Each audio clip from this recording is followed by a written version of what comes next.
Do you like my YouTube videos? If you do, please leave a comment and actually click on the like button. And if you want, you can hit subscribe.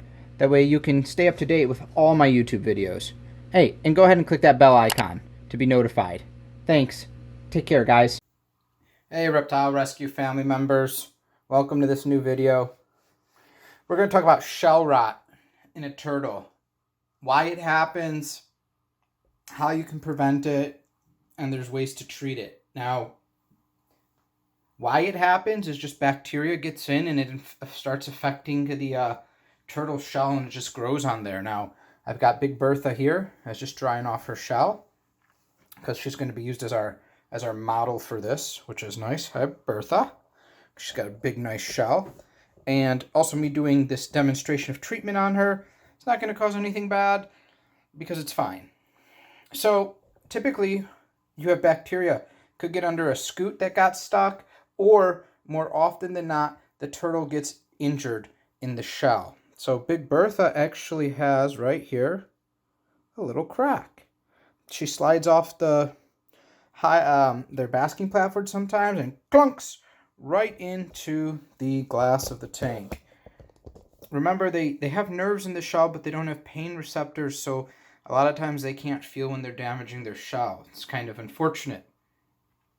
Some people say, why doesn't this happen in the wild? It does happen in the wild. But also sometimes in the wild you have algae and stuff that grows on the shell, and they eat the bacteria. So bacteria can enter the shell and can cause it to not grow correctly, limit the growth, make the turtle sick. How do we take care of it? It's actually really simple. It's really simple to treat, especially if you catch it early. And even if you don't catch it early, you can still normally treat it without a vet with really simple things to do. What do you need to do? Step 1, dry the turtle. Step 2, normally shell rot's identified by a white area on the shell. And what you can do is just take a toothbrush or a harder brush and you clean that area. You clean it really well. Okay? Then you make sure it's nice and dry again. Then I always recommend you debride that area a little bit. You can take anything. I've seen people use a Dremel, but I'm going to tell you a Dremel normally gets too much off. You just need to cause some damage to that top scoot, okay? Because that's going to be really key in the treatment that we're going to do. So you're going to cause some damage in that top scoot. You can use a butter knife. You can use a file, any piece of metal that can just get some away. Like I've seen people use a Dremel, like I've said, except the Dremel, it can get too deep. So now you've got this area treated like this, okay? Now, we're just going to put some iodine on it, whether it's betadine or anything, povidone, iodine, you'll see 10% solution. That's what you're looking for, okay? Now, I'm going to get a tub up here to put her in, to keep her from spilling iodine. Okay, work with me here, Bertha. Work with me. So we've debribed this area. You can see I took down the top layer of the scoot there.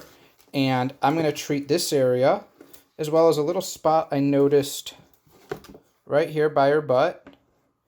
And then I'm going to treat that crack in the front. So we're just going to take our iodine, and again, she's nice and dried off. That's key because you don't want to dilute this iodine too much. You want it to really absorb it in the shell. And we're going to pretty liberally, why do you have to turn that way? Go in this corner. We're going to get some iodine on that area. You can do cotton balls, you can do whatever. I'm quite happy with just throwing some on here and rubbing it in. Now, shockingly enough, they do make solution for shell rot. And guess what, guys? It's just iodine. That's right, the same iodine. I'm going to treat that spot in the back. The same iodine that I'm putting on her now is what is in the turtle shell rot solution. It's just povidone iodine. 10%. Work with me here, Bertha. It makes a little bit of a mess. That's why you do it in a tub, a tote, in the bathtub, whatever. The iodine will just wash right away. But so I've got a liberal soak on the back. I've got a liberal soak on here. There's that one little spot on the top of her shell I want to get. This little dot, soak it on there. Very nice. I'm just going to add a little bit more to the side. And now I want to get that crack. So I can tip her up. There's the crack right there. Again, some iodine. And I'm just going to drip it right, just like this, right into the crack. It will go everywhere it needs to go inside the crack. Now you want to be careful because your turtle may try to bite the crap out of you when you're working with them like this. It will go everywhere it needs to go inside that crack. And then there's just one little spot on the outside top I want to get. Now, you will see people say, okay, now you need to dry dock your turtle. They've actually been finding, guys, that that's not really good for your turtle to do extended dry docks. I know, who knew that a semi-aquatic animal needs to go in the water? But we do need to give this time for this iodine to soak. So what I do at this point is I take Bertha, I dry her bottom with paper towel, I soak up this extra iodine that's in here, and then I leave her in the tote for 20 minutes. I cover the tote with a towel, that way she doesn't think she can escape, like she's trying to do right now. And I want to get you a good look at this area here. Look at that. There she is. Hi. She's mad. But yeah, that's all it is. See, that area is nice and soaked? So all it needs is about 20 minutes. And the iodine is going to soak into that shell.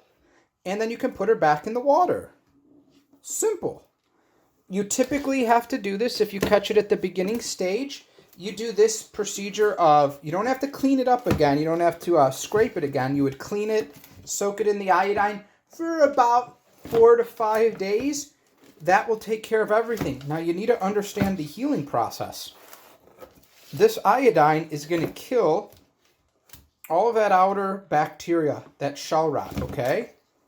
But to replace that, we need the shell to grow.